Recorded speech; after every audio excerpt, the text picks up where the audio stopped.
یہ کہانی ہے ایک خواب کی، وہ خواب جس کا ذکر صدیوں پہلے رسول اکرم صلی اللہ علیہ وسلم کیا تھا۔ تم ضرور قسطنطنیہ فتح کرو گے، اور وہ کمانڈر بہترین ہوگا، اور وہ لشکر بہترین لشکر ہوگا۔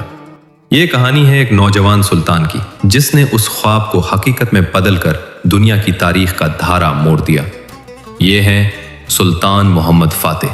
Sultan Mehmet Han Hazretleri.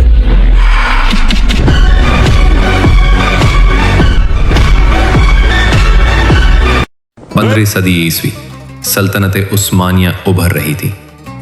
Europe اور ایشیا کے درمیان ایک شہر ایسا تھا جسے سب سلطنتیں حاصل کرنا چاہتی تھیں، قسطنطنیہ۔ بازنطینی سلطنت کا یہ دارالحکومت 1000 سال سے زیادہ عرصہ تک ناقابل تذکیر رہا۔ عطا کرنے کا ارادہ کیا استنبول کو، نبی کی پیش گوئی تھی کہ میری امت میں جو طبقہ استنبول جو فتح کرے گا نا وہ جنتی ہے، تو صحابہ کے دور سے کوششیں ہو رہی تھی۔ اس کی بلند و بالا دیواریں، مضبوط قلعے اور بحیرہ مرمرہ اور بحیرہ اسود کے بیچ میں اس کی حکمت عملی کی جگہ اسے دنیا کا سب سے محفوظ شہر بناتی تھی۔ لیکن ایک پیشگوئی ہمیشہ سب کے دل میں زندہ تھی۔ لتفتحن القسطنطينية فلنعم الأمير ذلك الأمير ولنعم الجيش ذلك الجيش. الله أكبر الله.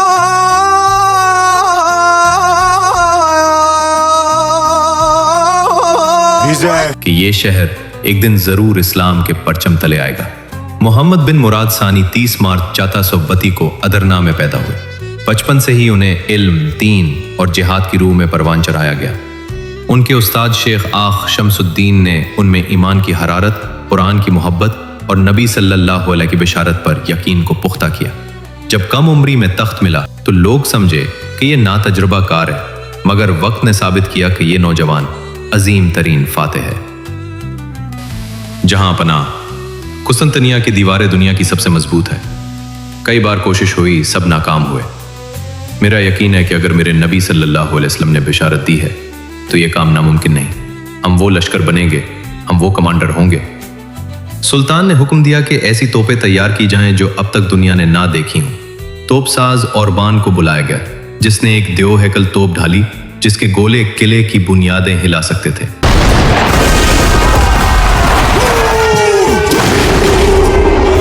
لشکر اسلام قلعے کے گرد خیمے ڈال رہا ہے، توپیں چل رہی ہیں۔ 6 اپریل 635 کو محاصرہ شروع ہوا۔ عثمانی لشکر 2.5 لاکھ سپاہیوں پر مشتمل تھا، جبکہ بازنطینیوں کے پاس صرف چند ہزار سپاہی باقی تھے۔ لیکن دیواریں بلند، سمندر مضبوط تھا اور دشمن پر اعتماد تھا۔ پھر وہ منظر آیا جس نے سب کو حیران کر دیا۔ سلطان نے حکم دیا کہ عثمانی بیڑا خشکی پر لکڑی کے تختوں پر چکنائی ڈال کر پہاڑوں کے اوپر سے گزارا جائے۔ ایک ہی رات میں درجنوں جہاز خشکی پر سے گھوم کر قلعے کے دوسری طرف سنہری سنگ میں جا پہنچے۔ بازنطینی ہکا بکا رہ گئے۔ دنیا نے ایسا منظر کبھی نہ دیکھا تھا۔ 56 دنوں کا محاصرہ، بھوک، پیاس اور قربانی کے بعد آخر کار 29 مئی 1443 کو وہ دن آیا۔ عثمانی توپوں نے قلعے کو توڑ دیا اور لشکر اسلام نعرہ تکبیر بلند کرتے ہوئے شہر میں داخل ہوا۔ Sen durma, yürü. سلطان گھوڑے پر سوار شہر میں داخل ہوتا۔ آج ہم نے فتح حاصل کی ہے، لیکن یاد رکھو یہ اللہ کا کرم ہے۔ شہر کے لوگوں پر ظلم نہ ہو، ان کی جان و مال محفوظ ہے، ان کے گرجا گھر محفوظ ہیں۔ قسطنطنیہ کا نیا دور۔ قسطنطنیہ کا نام بدل کر اسلامبول رکھا گیا، جو بعد میں استنبول کہلایا۔ آیا صوفیہ جو 1000 سال سے گرجا گھر